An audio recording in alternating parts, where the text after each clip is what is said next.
ingkang angringgit pergelar carita buddha gelar jaman purba pundhita ingkang kangge wiwitaning kondhon cinarita nyariosaken gelaring negari Ngamartalaya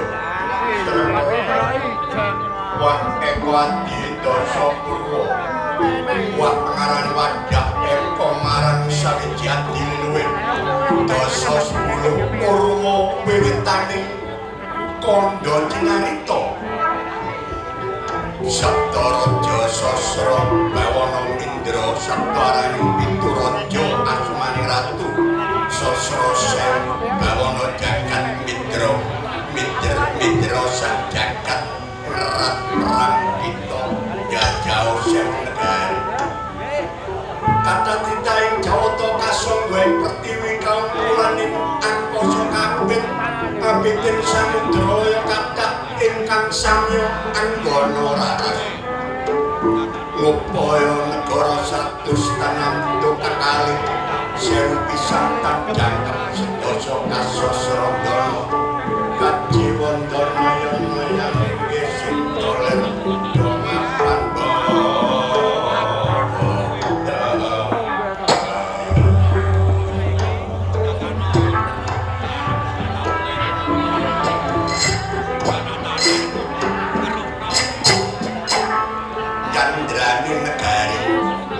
panjang kunjung pasir ukir lo benawi kemak paripat karto turharjo panjang dawa pocapaning kunjung dhuwur kawibawani pasir samudra ukir gunung pranyata negari ngurake papan pagunungan miringake tanah pesabihan enake benawi ngayunake dataran gedhe gedhe mahal kembar mlayu negari gedhe katribawani apa dening yang monco negari kang samyandon bebara ketingal jejel apipit aben juket tepung tarintis papan jembar ketingal rupa kanane andadosake raharjane negari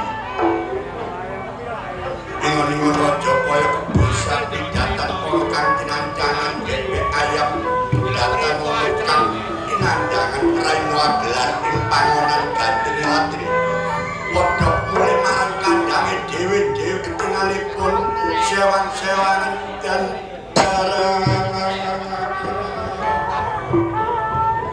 Siti genti bolu-bolu rambatan yang ringgit nyandura sedaru mila tutuka dipun gelar setinten pramila Rama Candrani kadya sekar gandung manglung tengahing loro sinandung kembang nyotan saya dangu tansaya angrangi ketingalipun hangronde kitab Candrani negara wenang den carosaken panjenenganipun sang nata jejuluk sang Prabu Kuntadewa Derma Kusumaya Gunung Kalika dasar nalendra ingkang nglampahi sabar darana sabar sare-sare tableh sekolilo aglek wana lanjut bedhek demala dian tapak wagelipun sinuwun Kuntadewa ketingal marak sawanira warangkaning praja Ngamartadewa Pati Harya tambah gageng ingkang kawenangaken bangsa awunipun Hari Ngamarta dening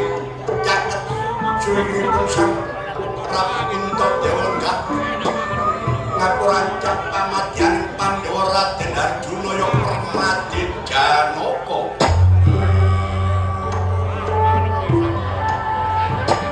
suwenipun Harya tambah gageng sawaning pamuridipun Pandhawa Raden Anggolan Sadewa pinten tansih kembar warni kembar Solabawa datang kantun sawaning putra Werkudara Satya Pringgondani Raden Harya Gatotkaca kandha saguning sawaning prawadya pramantri Bupati para hulu barang para priyayi para putra putri dina marang Saman Candrani sareng nggih gantri datang tunggang serambut kandhana marang sawan saguning prawadya bala Candraning lereng tindine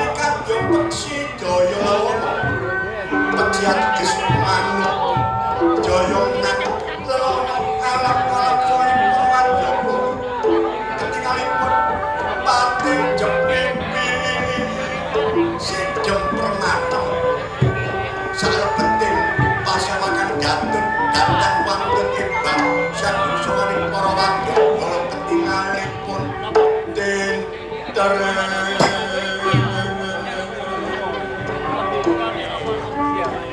ketingal sukawanipun Sang Prabu Kuntadewa ampun ngantos kawistara dening sakuning para wadya bala kang padha seba karang dur titiwancina panjenenganipun Sang Prabu Kuntadewa paring dawuh dumateng sawanira warangkaning praja Prenjana Pati tambah gagem Yordana Pati ayo tambah gagem mangkono wijiling pangandika kang dereng karya sinasan saking panjenenganipun Sang Prabu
jalukaning wong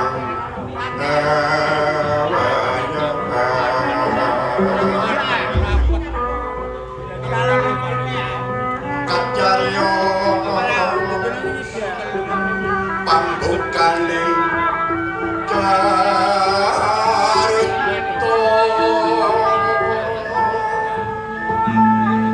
pamor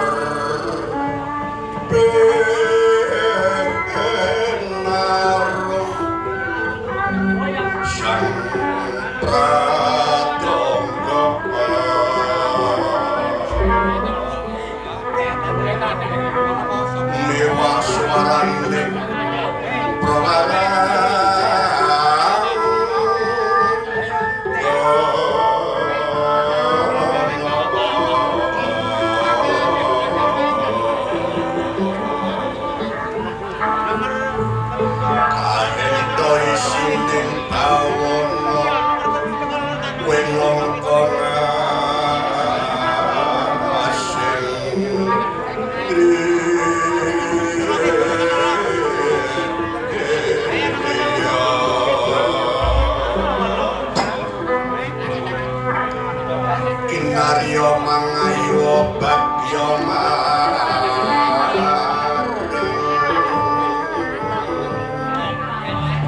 para pamariksa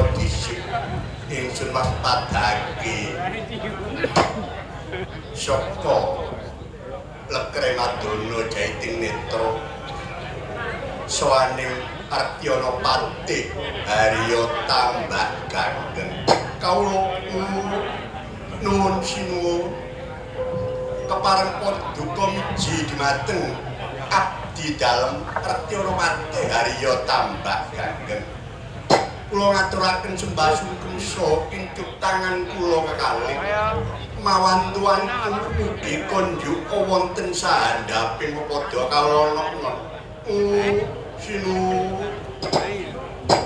ya Pati sadurunge sawise jeneng sira ngaturake sembah sungkem marang panjenengan ingsun wis tak tedha tak trima tak tampa tangan kula tak lebokake jojo dak timbangi lahir tumurus sing batin ora liwat puja pangestuning sun bae tanpa ngono Harya tambah gandeng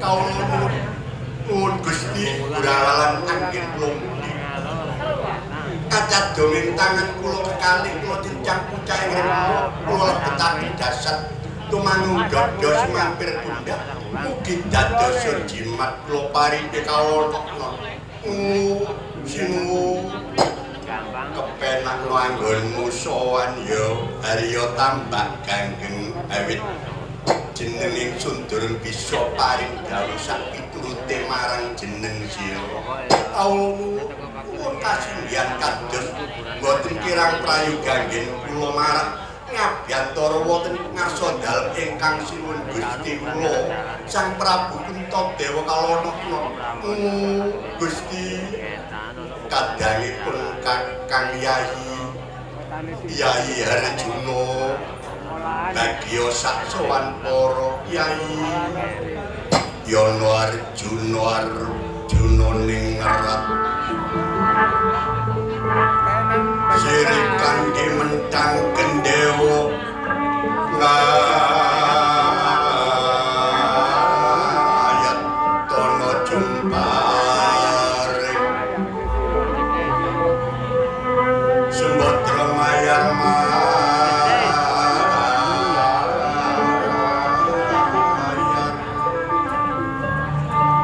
Kadya Sukta Dewa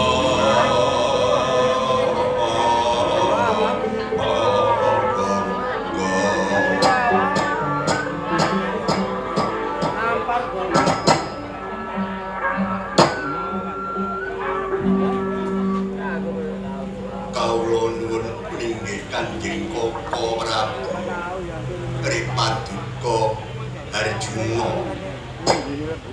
mugi dawuh paduka blujeng sowan kula namung sumekeming pangabekti mawantuan mugi kunjuk Koko Prabu ya Yayi wis tak tampa kanthi bungahe penggalihipun Kakang prayogat manggon sira sowan Yayi kula nuninggi kados boten kirang prayoga anggen kula marang sowan kula ngaturaken sembah pangabekti Kang Rai Raden kula Prabu semanten ugi Kang Rai Raden Sahadewa ngaturaken bekti perang ya wis tak tampa anggun sira ngaturake sembah sungkem marang pun Kakang puja bratanipun Kakang Bae Tampan Burawalan pamundi kula Prabu dadosaken jimat kula paring Kang Mas enak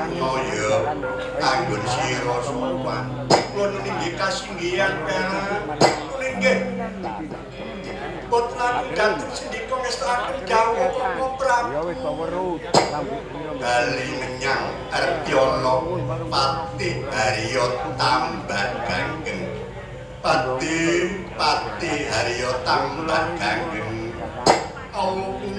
nuwun Gusti dadosaken kagat ing penggalih abdi paduka pun kula Harya tambah gandeng kados wonten ingkang badhe kababaran kok ketingalipun sutrep olatanipun Gusti dalem panjenenganipun Sang Prabu Puntadewa klilan kawedar mbok bilih abdi dalem nika mangke saged nimbangaken menggah menapa ingkang dados ruwet rentenge galih paduka Gusti kula Sang Prabu Puntadewa kalono Gusti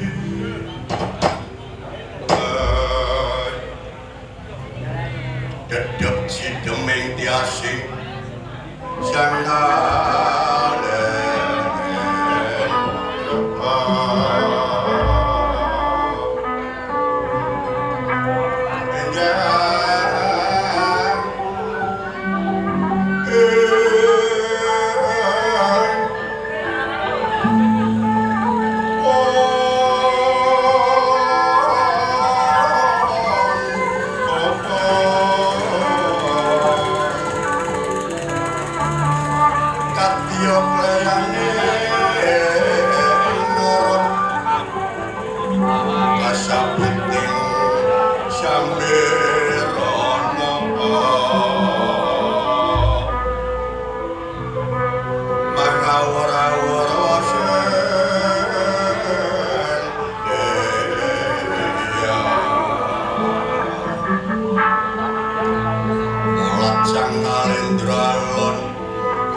isih durung bisa nebak panjenengan ingsun kula kejaba saka iku pati aja nganti ndadekake kurang prayoganing ing praja Ngamarta dening lunganing Gustimu Kyai Werkudara mbok menawa duwe gegayutan ora kawedhar marang para kadang kanggo dheweke umpamane kanggo keselamataning dulur Pandolimo pati ayu direwangi memuja swantah memuji swedi marang Gusti kang akare jagat enggal-enggal bali lungane Gustimu Kyai Werkudara pati ayo tambah ganggu inggih namun abdi paduka Arya tambah ganggu kantep dederek kersanipun Gusti Sang Prabu Puntadewa Para kaki metu nang jaba tentrem sagenging para wadya. Aja nganti ndadekake kira kurang prayoga kanane raja. Tambah pangestu sini aja kaya bocah cilik ingsun pangestu. Yana mundur sunigra kumayang ana sang Retyana mati.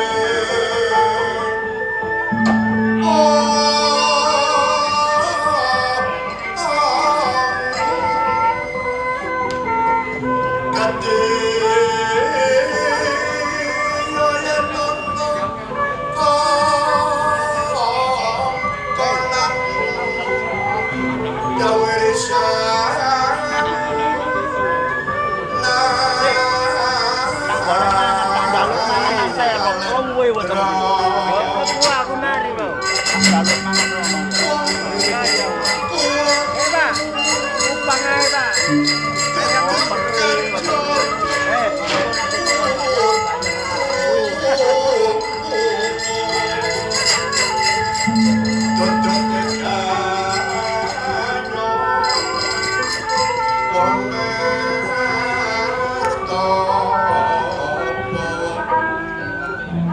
Warung topo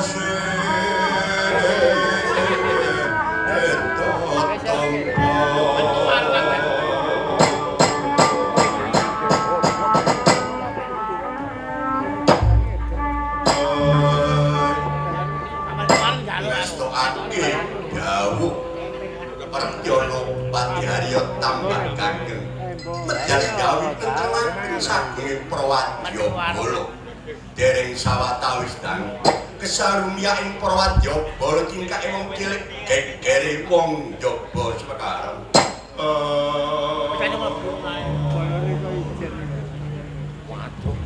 wong kanca tindak wong kanca iya wong kanca dayo coba suya sumikiro isyo ono dayo ono tamu dadi kaya ngono wadayo ladap semut kaya dening pita-pita kaya jangan kepilar tawaan kaya mulo ayu kebedukan iya kaya ono dalan kaya dalan ya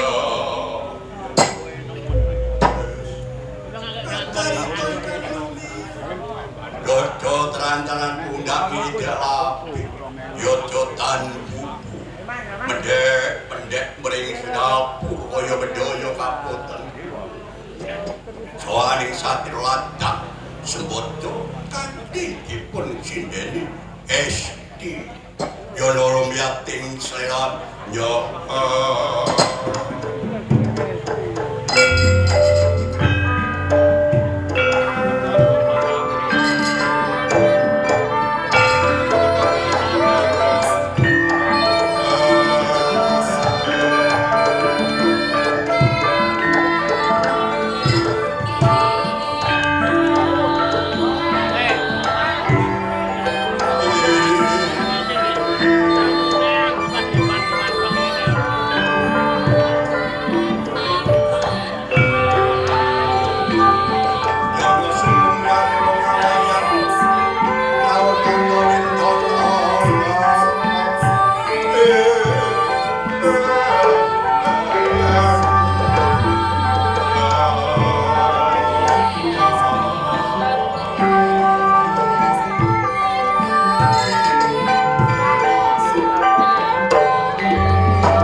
gawening pasewakan Dawit ora kanthi nyono-nyono ana sowaning satriya ladak sembodo tidak kowe menjangan kepilar pawakane kaya kula kayu kebedukan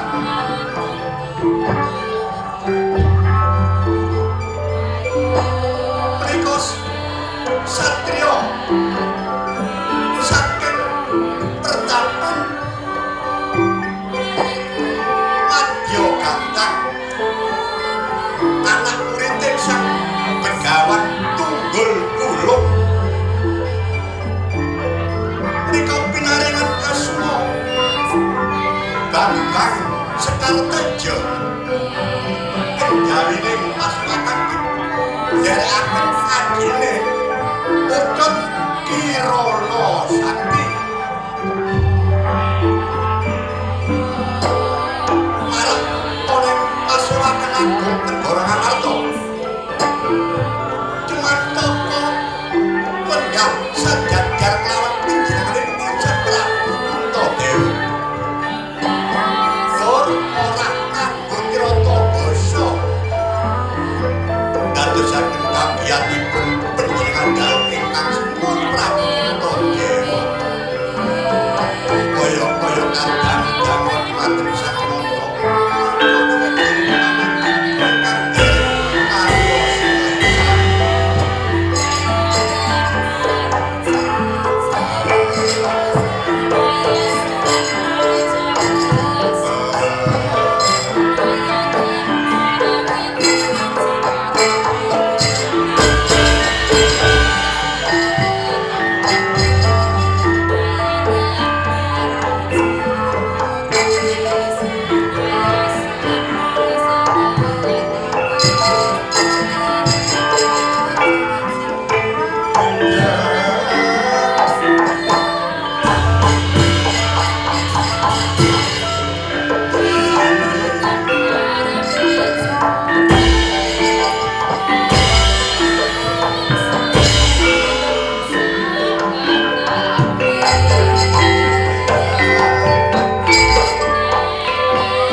ngrumpaka utawa ngrembug elek apike negara Ngamarta durung nganti suwe ana sawaning satriya ladak Sembada pidak-pidak kaya menjangan kepilar pawakane kaya kula kayu kebet-bedukan satriya sapa endi kang dadi namaning satriya nganggo lungguh dhuwur sajajar kelawan panjenengan ingsun bagya sak sowan sira satriya yono ladak sembata katurang kanya bau tengen panggung uso bau kiwa tandat muja playuning kadya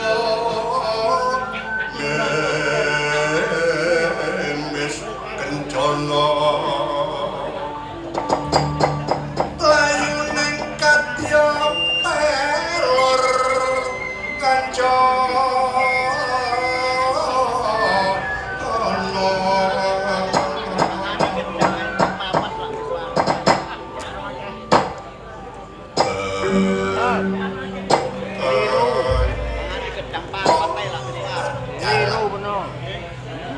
jagat dewa Bathara ya jagat wasesane Bathara kang nganto ladalan ya Prabu Kuntadewa aja kurang pangapura aku ora nganggo krata basa careka eka dasanama cumantaka tegese lancang wani lungguh dhuwur sajajar lawan panjenenganipun Sang Prabu Kuntadewa ora ndadekake sabab satriya saka ngendi sadurunge nepungake marang Jiwarakaku kuwi dhisik sungkemku katur ya Prabu Kuntadewa ya wis tak tampa kanthi lega-legawane penggalih pangestune ingsun bae tampan ya ora lawan anggon pundi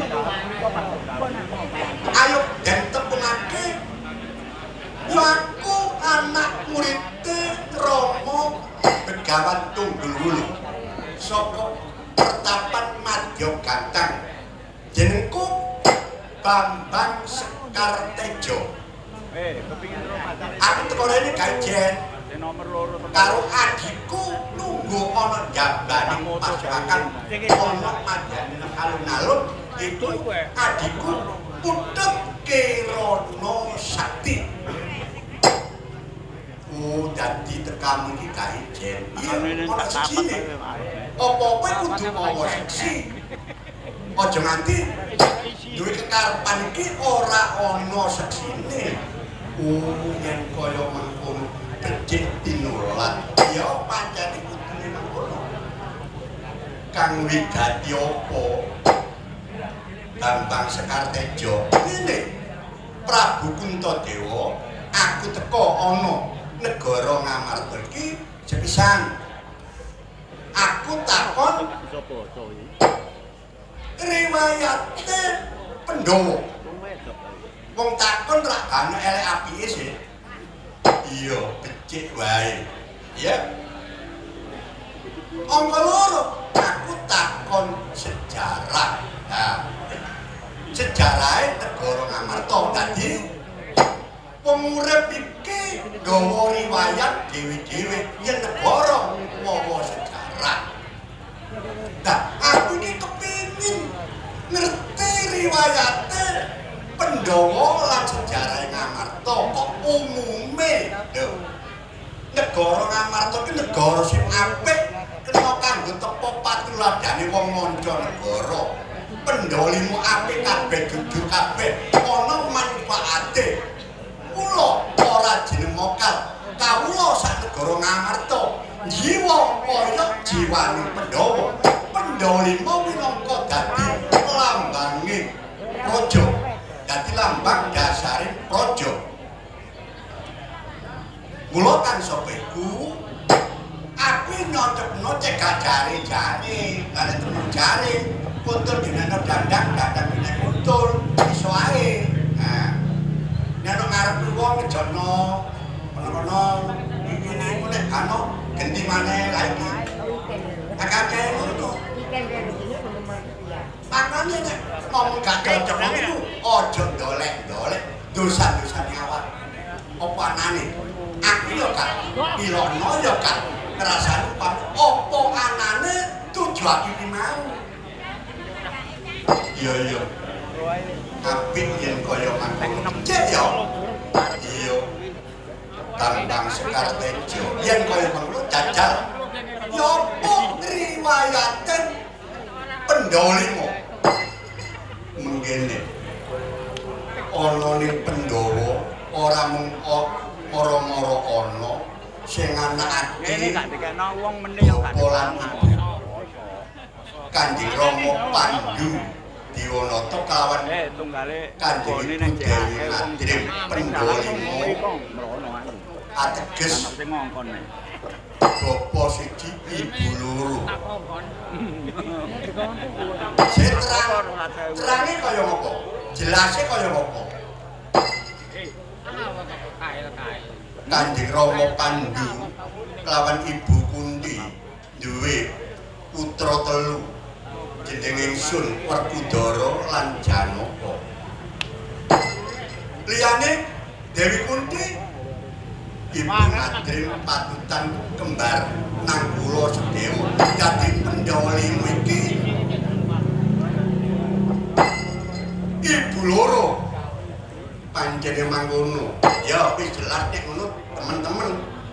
Dadi Puntadewa Werkudara Janaka patutan Dewi Kunti kembar Nanggula Sedewa patutan Dewi Madrim.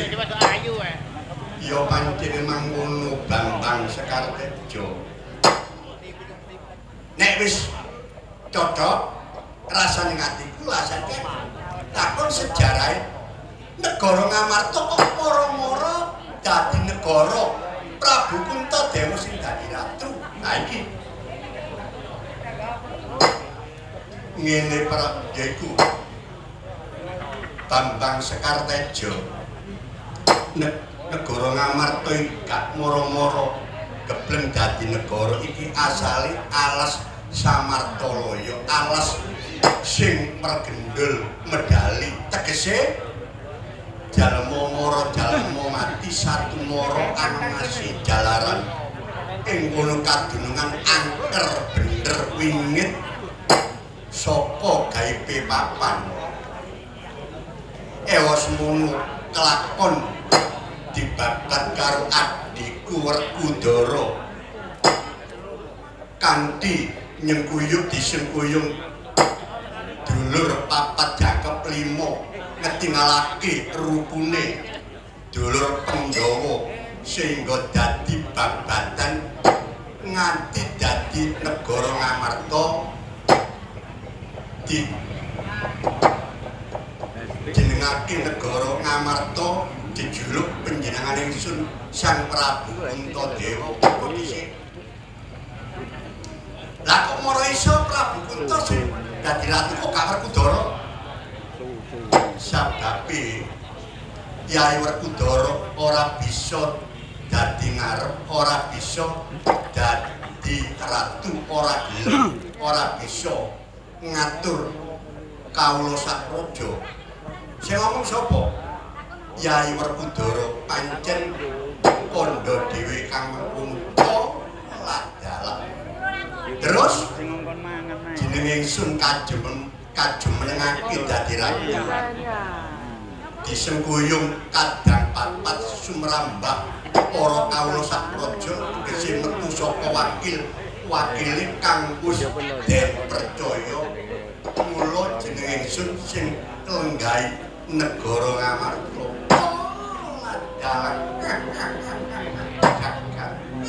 Jagat Dewa Bathara ya jagat wasasane Bathara. Oh ya bener. Saiki tekade Pandhawa. Loro siji loro bareng, enak siji. Enak bareng.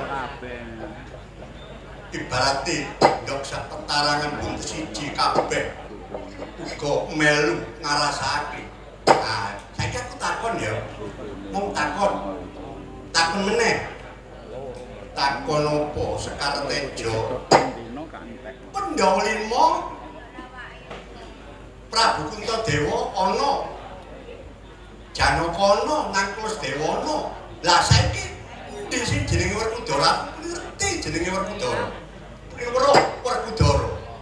Lah iki mau sadurunge sliramu sowan wis dirembug Manowo. Lungane Yayi Werkudara. Lunga nyandi? Lah Pak ngerti. Kabeh gaul sing dipamiti. Tegese minggat Mbak Arti. oh muntik ngene iku.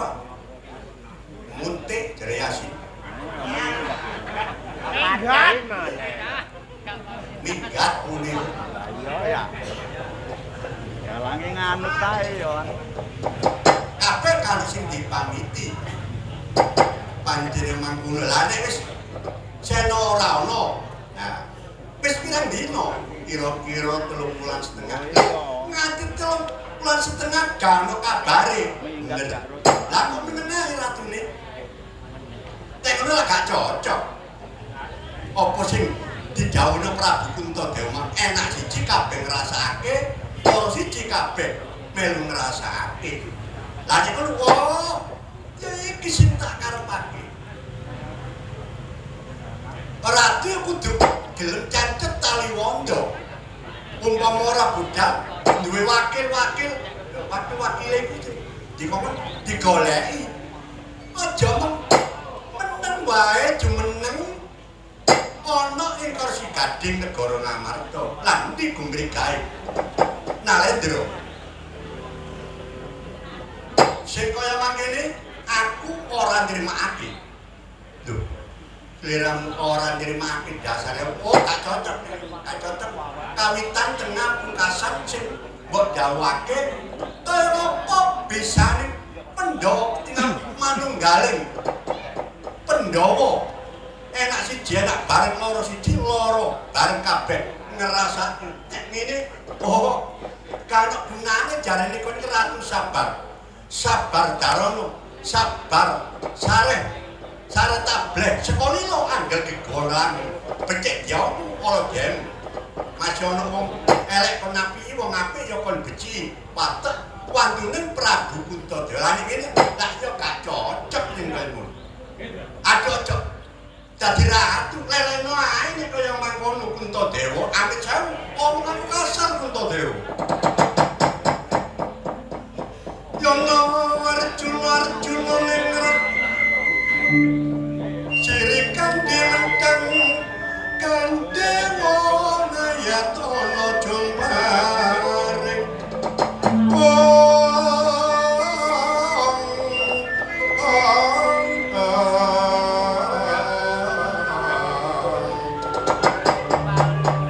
Sembadra mayar kadya sutra dewa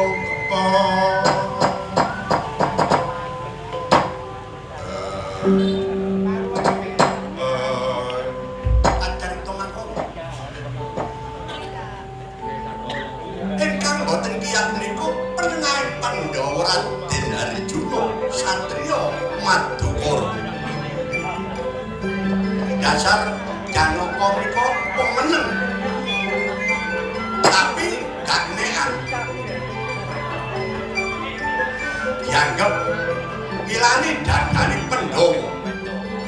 Ucape Bambang Sekartejo ora kakean bicara Sang Harjuna. Mriku mungak ingkang putra Gatotkaca. Gatotkaca raos jumak pamane. Kan mangusir kaya lumpure. Wis mungsa tapi nyandak mungsuh. Orang celanane kenceng mulai Gatotkaca. Lawan celanane Gatotkaca ngapret dikenceng suweng separuh. Saking kukuhe kacarta mangkon Sang Arjuna mboten saraping ngidot ana sak ngisor kursi gading dan sawetake Bambang Sekartejo ayo lukane direngkapi karo kersane Prabu Kuntadewa. Lara Taman sekatan juga betul medal datang kelakan prajurit Dinajar koyo ngajar Rojo koyo Biung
paripurna dawuh pangendikanipun jenenganipun Sang Prabu Kuntadewa jengkar saking krosikan kondur dhateng tur kedatuya